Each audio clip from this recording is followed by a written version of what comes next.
So eto na mga idol, Capital One Solar Spikers, ipinagmamalaki ang dalawang star player nila na siya daw tatalo sa koponan ng Creamline Cool Smashers.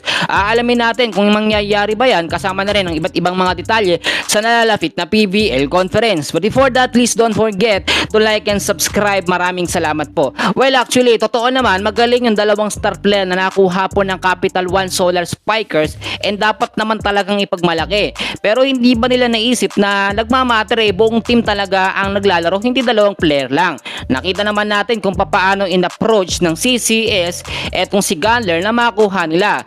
Pero nakakalukot kasi napakalaki ng hinihing offer nito nga po si Bunny Gunler, and ayon po sa ating source, 700k per year, no? Hindi po ito per month. Grabe naman kung per month 700k.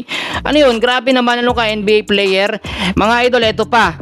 Sa pinaka-latest na update natin ngayon, tuloy-tuloy na po, nagsimula na yung training ng mga teams dito po sa PBL. And ayon po sa ating pinaka-latest update, hinihintay natin yung tinatawag natin na PBL Reinforcement Conference, no? Ito po yung susunod po na magiging conference. Bukod dyan mga kaibigan, yung Invitational Conference mangyayari naman ngayong nalalapit po na June.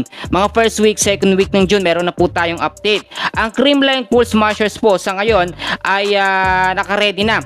And sinabi nga po ni Alyssa Valdez, everyone's recharge. Nakapag-recharge na, ibig sabihin 101% na po ang kanilang kondisyon. Ganon din si Valdez, no? Sa kalusugan niya, nung tinanong siya sa interview kung kamusta na ba, kung may nararamdaman pa bang injury, dahil nga po nung huling game, nakita natin, napakalimit ng oras niya kasi may injury po siya.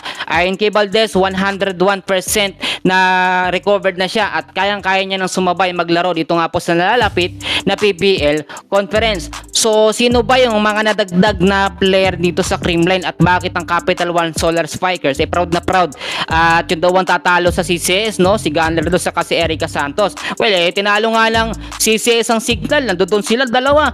Sasabihin pa ng Capital One Solar Spiker, tatalo nila ang Creamline. Well, baka nananaginip sila ng gising, no? Ang nadagdag po sa Creamline, ito pong si Erin Pangilinan. Sumali sa Creamline at ito po yung tinatawag natin na reunite niya with Generba, Bea Toring at Coach Sherwin Meneses. Inanunsyo yan nung nakarang araw pa. Kaya nga sinasabi natin, malakas talaga ngayon ang Creamline. Ito po, sa roster naman ng Creamline Cool Smashers, intact pa rin ang veteran core tulad ni Alyssa Valdez, Gia Morado de Guzman. Ito pong si Bernadette Pons, kasama sa lineup yan ha. Gemma Galanza, Tots Carlos, Pangs Panaga, Bea De Leon, si Michelle Gumabaw, at si Kayla Chensa, Jennerba.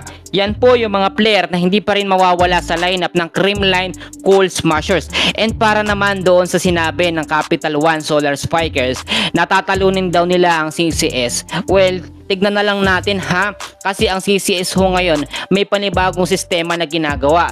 Do alam naman natin ang ganda ng pinakita ng Creamline doon sa finals ng PBL nung huling conference, no? Pero iba na ang mangyayari ngayon. Kahit po si Bunny Gunler at si Erica Santos nagsama sa isang team, no, sa Capital One Solar Spikers, hindi pa rin garantiya na matatalo nila agad-agad ang Creamline. Ang Creamline naman, alam naman natin, minsan may mga kahinaan din. Pero more on ngayon, nagpo-focus sila yung saan nila mapapalakas o paano nila mapapalakas yung kahinaan nila ng buong team ng Creamline. So ngayon, yan po muna ang ating pinaka-short na update, no? At mamaya update ko po muli kayo sa iba pang kaganapan sa Creamline Cool Smashers. Manatiling nakasubscribe, nakalike sa ating